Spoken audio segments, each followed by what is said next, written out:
j'ai commencé à voir comment la croix endure des attaques sévères, comment la croix est systématiquement et méthodiquement enlevée de la vie publique. La croix est en train d'être enlevée, et même d'église, et n'est jamais remplacée par de nouvelles croix.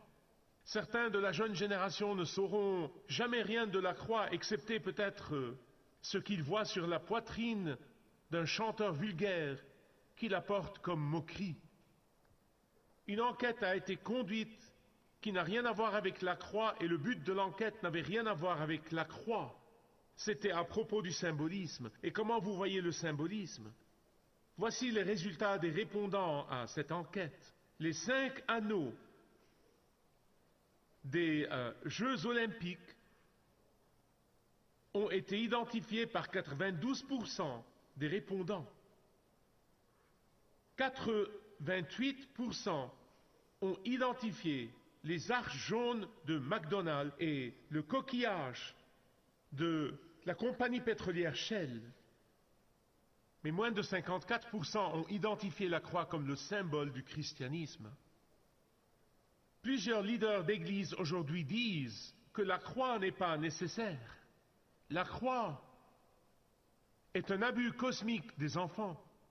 La croix ne doit pas être mise en valeur. D'après mon avis personnel, si cette mode continue, nous aurons une génération de chrétiens sans la croix. Ce qui veut dire des chrétiens ou le christianisme qui est sans Christ. Parce qu'il ne peut y avoir Christ sans la croix. Et comment pouvez-vous avoir le christianisme sans Christ? C'est un oxymoron. Et c'est pour cela qu'aujourd'hui je veux implorer tous les croyants fidèles, jeunes et vieux, non seulement de s'accrocher à la vieille croix rugueuse, comme le symbole de notre rédemption, mais de comprendre l'importance et la puissance qui sont dans cette croix. Pour tout croyant, jeune et vieux, pour pouvoir expliquer aux autres la nécessité de la croix pour le salut, d'une manière compatissante mais avec force, insister qu'il ne peut pas y avoir de christianisme sans la croix, qu'il ne peut pas y avoir de salut sans le Christ de la croix, qu'il ne peut pas y avoir de paix d'esprit sans le Christ de la croix, car la croix est le seul espoir pour la civilisation, la croix est la seule puissance pour vivre, la croix est la seule force pour les faibles, la croix est le seul chemin du salut, la croix est le seul chemin vers le ciel, la croix est plus qu'un symbole, la croix est tout. Et dans cette courte série de messages, je veux vous montrer que la croix est et sera toujours. La croix n'est pas juste une considération secondaire de Dieu. La croix n'était pas juste une bonne idée à l'époque pour racheter les gens, comme certains libéraux disent, juste Dieu montrant son amour pour nous. Bien sûr que Dieu l'a fait. Mais c'est plus que cela. La croix n'est pas juste un phénomène romain. En fait, elle était perse et perfectionnée par les Romains. Mais la croix était, demeure et sera toujours le seul chemin pour que quiconque soit accepté par Dieu. Maintenant, quand le péché est minimisé, comme beaucoup le font aujourd'hui, la croix est banalisée. Tant qu'ils disent que le péché n'est qu'une bêtise stupide ou une omission, vous l'avez entendu, où le péché est une erreur de jugement, tant que cela continue, la rédemption n'est pas nécessaire. En fait, nos amis musulmans, la raison pour laquelle ils rejettent la croix, la raison pour laquelle l'Arabie Saoudite aujourd'hui refuse d'avoir une église dans son territoire, pas de croix, est parce qu'ils ne croient pas en la rédemption. Ils croient que la rédemption n'était pas nécessaire. Que l'homme, quand il est tombé dans le jardin d'Éden, il n'est pas devenu complètement et totalement dépravé, mais il a juste trébuché et il s'est levé et a continué à marcher. Et par conséquent, la croix n'était pas nécessaire. Ceci se glisse dans notre culture, tristement dans notre société de l'Ouest. La croix est banalisée. Il y a une raison pour laquelle le Saint-Esprit de Dieu a guidé la première Église à faire de la croix le symbole du christianisme. Il y a une raison pour laquelle ils ont choisi la croix plus que tout autre symbole. Il y a une raison vitale. Comme John Stott le disait souvent, dans le passé, il disait qu'ils pouvaient choisir le berceau ou la mangeoire où Jésus est né, mais ils ne l'ont pas fait. Ils pouvaient choisir le banc de charpentier où Jésus a passé ses années en train de travailler. Ils pouvaient choisir le bateau d'où Jésus a prêché aux multitudes en Galilée. Ils pouvaient choisir le tablier que Jésus a mis quand il a lavé les pieds des disciples. Ils pouvaient choisir la pierre qui a été roulée sur le côté, le tombeau vide. Ils pouvaient choisir le trône sur lequel Jésus est assis maintenant, régnant et gouvernant sur l'univers. Ils pouvaient choisir la colombe qui symbolisait le Saint-Esprit, témoignant de Dieu le Père. Celui-ci est mon Fils unique, bien-aimé, le Messie. N'importe lequel de ces 7 symboles aurait été bon pour montrer un ou plusieurs aspects du ministère de Jésus. Mais ils ne l'ont pas fait. Guidés par le Saint-Esprit, ils ont réalisé que tous ces symboles réunis se rejoignent dans la croix. En fait, le crucifix, vous voyez ce que je veux dire, le crucifix, où le corps de Jésus est cloué à une croix. Ce crucifix n'était pas connu par la première Église. En fait, il n'était pas connu historiquement jusqu'au VIe siècle. Saviez-vous cela? Pourquoi? Parce que, comme nous, ils croyaient que la croix est vide, tout comme le tombeau est vide, que le prix a été payé, que la rédemption est complète, que le sacrifice parfait a déjà été offert, que la justice de Dieu, le Père, a été satisfaite. Dès le début de la création, Dieu savait ce qui allait arriver à sa création. Dieu savait qu'Adam et Ève allaient se rebeller contre lui et essayer de suivre leur propre voie. Et c'est pourquoi, après la chute, Dieu a appris à Adam et Ève l'importance du versement du sang innocent pour la rédemption des péchés. Pourquoi? Préfiguration de la croix. Mais vous dites, pourquoi? Parce que Dieu voulait enseigner aux générations subséquentes cette préfiguration de la croix, pour qu'ils enseignent aux générations subséquentes à attendre le Messie, l'agneau de Dieu qui mourra sur cette croix. Dieu voulait qu'ils sachent que le péché est coûteux, que le péché ne peut pas être pris légèrement, que le péché est une offense colossale à un Dieu saint et juste.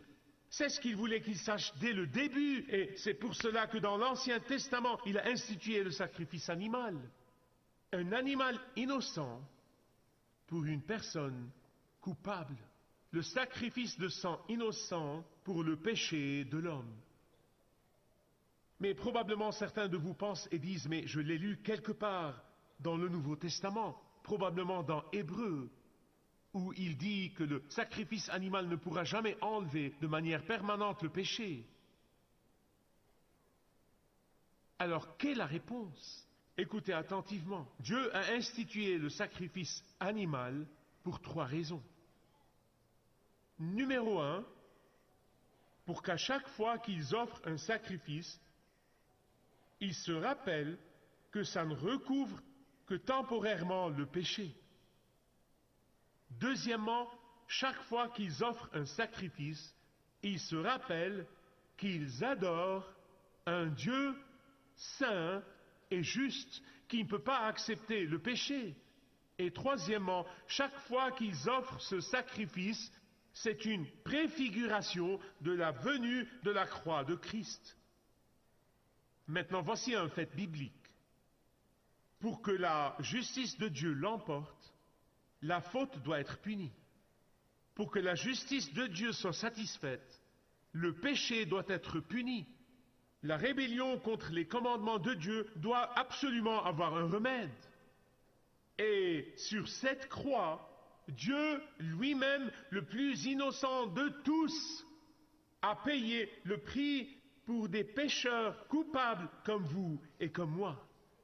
Dieu lui-même a payé le prix pour que nous, les coupables, soient libérés des griffes du péché et de la puissance du péché et des conséquences du péché et du prix du péché. Regardons la parole de Dieu ensemble.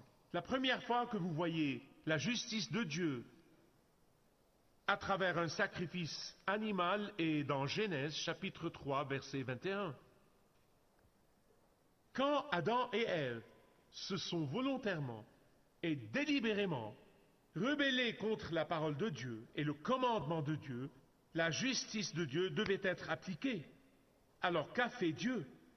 Il a tué un animal innocent, pour couvrir de manière temporaire leurs péchés. Maintenant, ne ratez pas ce que je vais vous dire, d'accord? Parce que c'est important. Dieu pouvait-il claquer des doigts et donner à Ève la plus belle garde-robe qui ferait pâlir tout ce que Chanel pourrait vous offrir? Vrai? Il pouvait le faire, non? Dieu pouvait-il claquer des doigts pour donner à Adam un costume qui battrait tout ce que Armani pourrait produire? Bonjour. Oui. Mais il ne l'a pas fait. Quand Dieu a tué cet agneau et a utilisé la peau pour les couvrir, il leur apprenait concrètement comment Dieu voit le péché. Écoutez-moi bien, s'il vous plaît. L'agneau qui est mort pour Adam et Ève était un symbole. Il était une préfiguration de quoi? L'agneau de Dieu, qui est le seul qui enlèvera le péché de quiconque se repent et croit en lui de façon permanente, pas temporairement. Alors j'ai une question pour vous. Adam et Ève avaient-ils compris ce que Dieu faisait pour eux? Oui, absolument. Adam et Ève avaient-ils compris l'énormité de leur désobéissance? Absolument. En fait, ils ont enseigné ce principe de versement de sang innocent et ce recouvrement du péché temporaire à la génération suivante. Ils l'ont compris et alors ils savaient qu'il fallait l'enseigner à la génération suivante et la génération suivante devrait anticiper la venue de Christ. Caïn et Abel ont été élevés par maman et papa, qui leur ont appris l'importance du sacrifice animal comme rédemption du péché, comme un recouvrement temporaire du péché. Mais Caïn et Abel ont-ils répondu de la même façon à l'enseignement de leurs parents? Non. Un l'a fait, l'autre ne l'a pas fait. Et depuis ce temps, ces deux hommes, Caïn et Abel, représentaient toute l'humanité. Quand des gens à travers le monde entendent le message du salut et l'amour de Dieu exprimé sur la croix du calvaire, certains le reçoivent avec reconnaissance, mais d'autres le rejettent. Caïn et Abel sont un microcosme de toute l'humanité. Abel voulait venir à Dieu à la façon de Dieu, mais Caïn voulait venir à Dieu à sa propre façon. Et aujourd'hui, c'est comme cela que toute l'humanité est divisée. Dieu dit, il n'y a qu'un seul chemin vers le ciel, et c'est par le versement du sang de mon Fils Jésus-Christ sur le calvaire. Mais plusieurs prédicateurs aujourd'hui disent, non, non, non, vous pouvez venir à Dieu de la façon que vous désirez. Malheureusement, ces gens de la catégorie de Caïn occupent plusieurs pupitres aujourd'hui et tragiquement, ils orientent mal des millions de gens droits en enfer. Caïn et tous ceux qui le suivent aujourd'hui disent « Nous pouvons adorer Dieu à notre façon ». Nous n'aimons pas cette étroitesse d'esprit qui dit qu'il n'y a qu'un chemin vers Dieu. Nous n'aimons pas ce message dépassé qui dit que Jésus est le seul chemin. Nous n'aimons pas cette exclusivité de venir à Dieu d'une seule manière. Dieu a plusieurs chemins. Dieu est si grand et si vaste. Dieu inclut tout. Laissez-moi personnaliser cela pour chacun d'entre vous. Comment adorez-vous Dieu? Maintenant, rappelez-vous ceci. Je sais qu'aujourd'hui, dans la langue moderne, nous l'utilisons sans penser. Nous associons en quelque sorte le mot adoration avec le chant. Le chant fait partie de l'adoration, mais ce n'est pas toute l'adoration. Le mot vient d'une origine latine qui veut dire valeur. Avez-vous compris cela? Valeur. Pouvez-vous le dire avec moi? Valeur. Comment exprimez-vous ce que Dieu vaut pour vous? Comment le faites-vous maintenant? Comment le faites-vous aujourd'hui? Comment exprimez-vous la valeur de Dieu quand vous pensez que ça vous convient?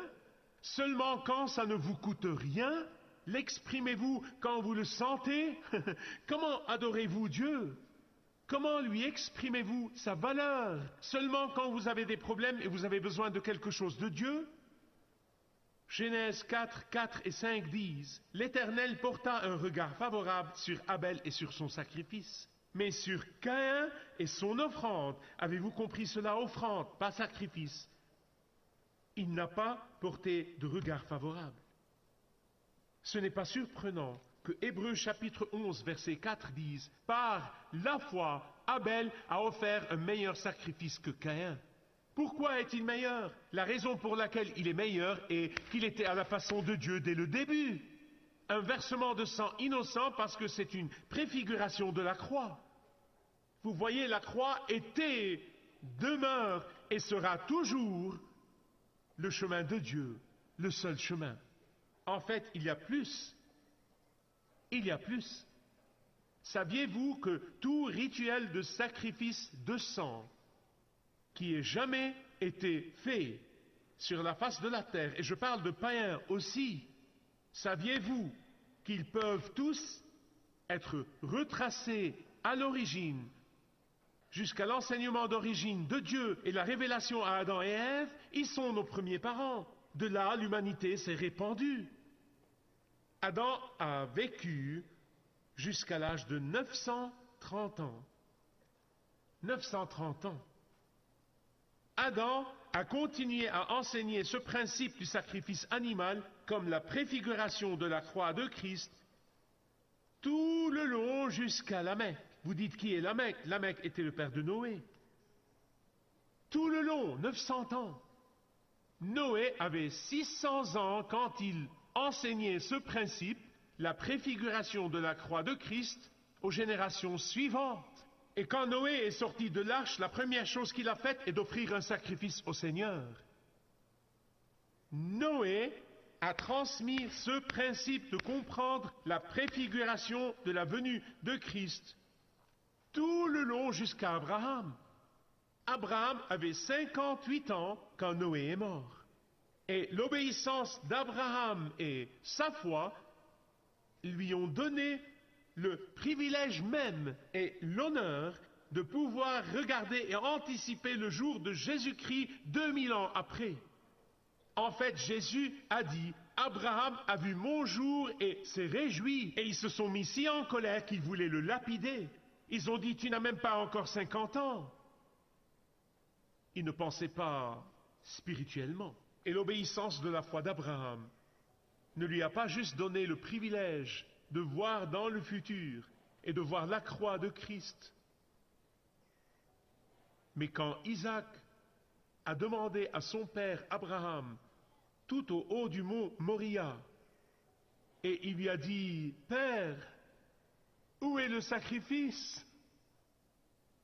Abraham a prophétisé à propos de Jésus dans Genèse 22, 8, quand il a dit, « Dieu pourvoira lui-même le sacrifice. » 1000 ans plus tard, au moment propice, pas loin du mont Moria, Dieu a pourvu lui-même le sacrifice. Et donc c'était dans l'économie de Dieu que tous ceux qui ont la foi d'Abraham sont devenus de vrais descendants d'Abraham. Vous voyez, Isaac n'a jamais oublié ce que Dieu a fait pour lui en pourvoyant ce bélier comme rançon pour sa vie. Et alors il a enseigné à ses descendants l'importance du sacrifice animal comme préfiguration de la croix de Christ. Isaac ne l'a jamais oublié et il l'a enseigné à ses enfants. Son fils Jacob a appris cette leçon quand il est rentré, après avoir couru après la richesse et la puissance et tout le reste. Et dès que Jacob est arrivé, il a offert un sacrifice au Seigneur à Shechem. Et il l'a appelé El Eloi Israël. Dieu est le Dieu d'Israël. Et même après 400 ans d'esclavage en Égypte, après cela, Dieu devait réapprendre à son peuple de nouveau l'importance du sacrifice animal comme préfiguration de quoi? Et alors Dieu a établi la Pâque, l'expiation. Et la fête de la Pâque était célébrée avec un sacrifice animal pour près de 1400 ans, jusqu'à trouver son accomplissement complet et ultime dans le Seigneur Jésus-Christ, l'agneau de Dieu, qui est le seul qui, de manière permanente, pas temporaire, mais permanente, peut enlever le péché, qui de manière permanente, pas temporairement, peut pardonner le péché éternellement. L'agneau de Dieu, il est le seul qui puisse vraiment pardonner les péchés. Vous voyez, la Pâque s'est arrêtée avec Jésus. Parce qu'après que la vraie personne arrive, l'image n'est plus aussi importante, non? Quand vous voyez une ombre, oh, vous vous excitez. Mais quand la personne apparaît, l'ombre n'est plus aussi importante. Et c'est pour cela que la Pâque s'est arrêtée avec Jésus. Je pense que tous ceux d'entre nous qui sommes parents voulons laisser un héritage, quelque chose pour nos enfants, c'est bon, mais bien aimé, je veux vous dire, avec l'autorité de la parole de Dieu, qu'il n'y a pas de plus grand héritage que vous puissiez donner à vos enfants qui comprennent l'énormité du péché et la grandeur de la croix de Christ dans le pardon de ce péché. Et la raison pour laquelle tant d'institutions chrétiennes, vous lisez à propos d'elles, vous les voyez, vous les expérimentez même dans cet endroit, la raison pour laquelle tant d'institutions chrétiennes renie la croix de Christ et quand on a commencé à renier le péché. Vous souvenez-vous de la formule? Vous minimisez le péché, vous banalisez la croix. Dès que vous minimisez le péché, faites attention, ça pourrait prendre quelques années, après cela, la croix est enlevée. Certaines personnes croient vraiment que nous expérimentons maintenant la grande apostasie dans l'Église dont Jésus a dit qu'elle arrivera avant son retour. Maintenant, si c'est le cas, c'est une raison de plus pour que tout croyant fidèle s'accroche à cette vieille croix rugueuse. Tout croyant fidèle doit transmettre à la génération suivante l'importance de s'accrocher à cette vieille croix rugueuse. La vieille croix rugueuse, si haïe par le monde, m'attire si merveilleusement, car l'agneau aimé de Dieu a laissé sa gloire pour la porter jusqu'au calvaire. À cette vieille croix rugueuse, je m'attacherai toujours. Sa honte et son reproche, je porterai avec joie. Et puis un jour, il m'appellera vers la maison qu'il m'a préparée, où sa gloire, à jamais, il partage avec moi. Si vous n'avez jamais expérimenté la puissance de la croix et le pardon des péchés qui vous rend libre, aujourd'hui vous pouvez le faire. Merci de regarder ce programme. Marcher avec le guide est un programme et un ministère de Kingdom Set que je vous présente chaque jour en anglais, en arabe et en français, dans l'espoir que Dieu l'utilise pour vous toucher et toucher vos besoins. Et je prie que Dieu ait déjà guidé beaucoup d'entre vous dans une relation plus forte et plus profonde avec lui à travers Malakut Sat. Que Dieu vous bénisse.